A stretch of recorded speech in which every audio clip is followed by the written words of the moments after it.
Good morning, happy Monday. Who's up for an early morning read?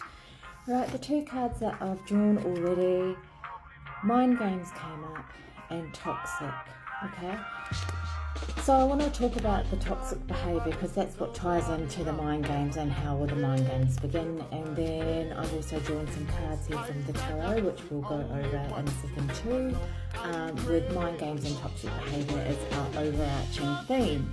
So if you haven't guessed yet, yes, we're doing another love reading. I'm getting that a lot of my collective that are watching this right now are tied up in some sort of relationship or situationship where they found that their person that they're dealing with is toxic and playing mind games. So when we talk about toxic behaviour, what does that look like exactly? Like, we hear this term thrown around so loosely, but really, what does toxic behaviour actually look like? Well, I'm going to talk you through that now.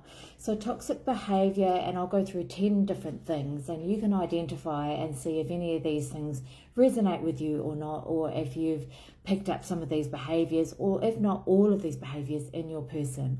So the first one is manipulation. You might have someone that is really that has been quite deceitful in order to manipulate situations so that they can gain the upper hand and therefore control you. The next one is you might have someone that is negative, okay? They're always very pessimistic or negative in their views and perspectives about anything. Like, you could even say that, you know, the colour of that wall is white. Well, they'll sit there and try and tell you that it's black and that you're colourblind and you've got no idea what you're talking about. That's what I mean. So just picking at little things and picking an argument with you for the sake of doing it, and because they're in this negative frame of mind. The next thing is gaslighting. Your person might gaslight you. So what does gaslighting look like?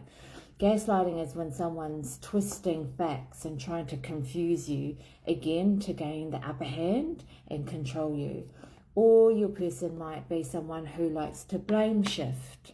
Okay, it's always somebody else's fault, or it was never them. It's got nothing to do with them. It's always somebody else, pointing the finger at somebody else.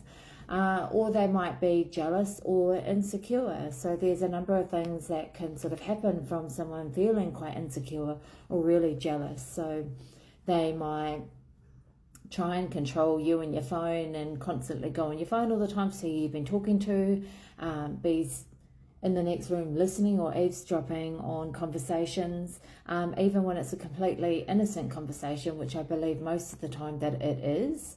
Most, if not all the time, it is. And they'll still find a way to pick at you or feel insecure from whoever it is that you're talking to. Even your family members, this person would get jealous over and insecure over you talking to your family members. Perhaps your person is passive aggressive.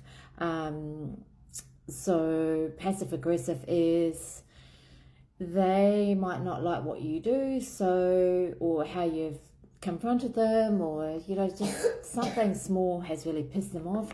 So you might find that they have little digs, subtle digs at you, or they may even give you the silent treatment, and you might go for a whole day, a few hours, whichever one it is, and they're not talking to you because they're pissed off about something, instead of just being out with it and confronting you on it.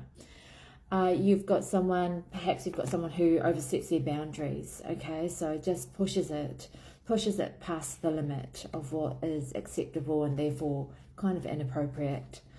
Or your person may be very dramatic in how they do things. And again, they're dramatic in causing a scene, or to draw attention towards themselves into the situation to gain that upper hand and that control. Or your person may be really good at exploitation, so using you or using others around you, or your family members or people within your social circle for personal gain. And then the last one is lack of accountability. So not willing to take any kind of accountability for their actions,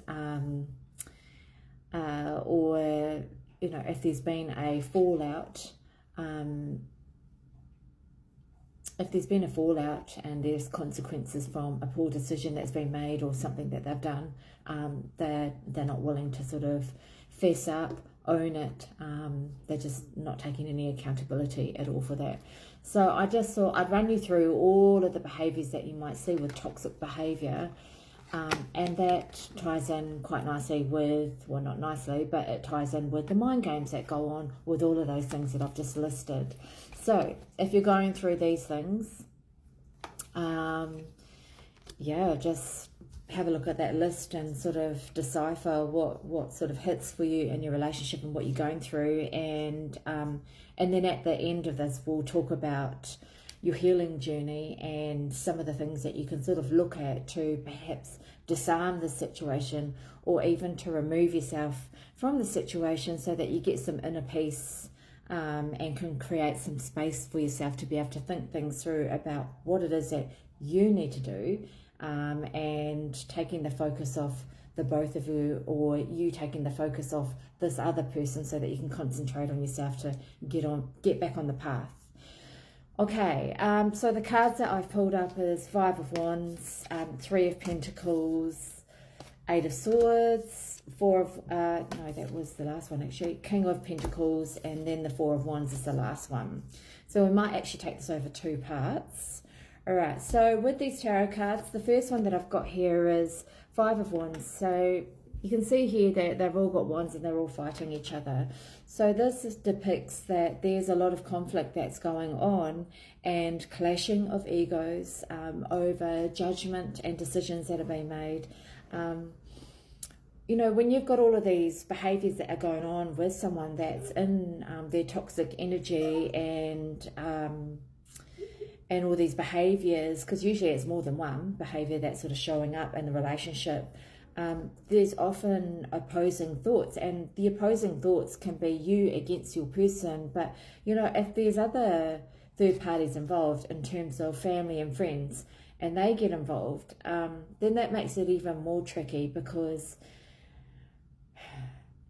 when you love somebody, sometimes we tend to switch into that mode of unseeing what we've just seen, or unhearing or unknowing what we know, and sort of switching off to all that's going on. When you've got your mates and your family involved, well, they can't unsee it. In fact, they see it forever, and therefore they can't forgive. And then you've got them hitting you up and saying, what are you doing? The writing's on the wall. And so then that's hard, because it's no longer just you in the situation, when there are others that are seeing what you're seeing, and experiencing it. So there's conflict, there's a clash of egos, there is, there's a lot of fighting I've got here that's going on, even to the point of someone feels like they've got to get one up over you. Yeah, so there's competition as well. Now, I'm getting here from this card as well that because you're attuned to what's going on, and that there is some toxic behaviors that are playing out, and there are mind games that are going on, that when you are confronting this person or trying your best to, give this person feedback, or just approaching them on what's not okay, that they're actually seeing you as not someone who's trying to sort it out and work through this, but someone who's disobedient because you're not complying to their mechanisms of control and their deceit and what they're trying to put over you. So be careful. They're actually seeing you as disobedient. The next one that follows is Three of Pentacles. So I see here that there are a lot of you who are so dedicated to this relationship, trying to give it your all, trying to put everything you possibly can into it. It's hard work. Yeah, and it really takes commitment. It's testing you. You're feeling alive a lot of the time these days because you're in this fight or flight mode. Let's take this to a part two.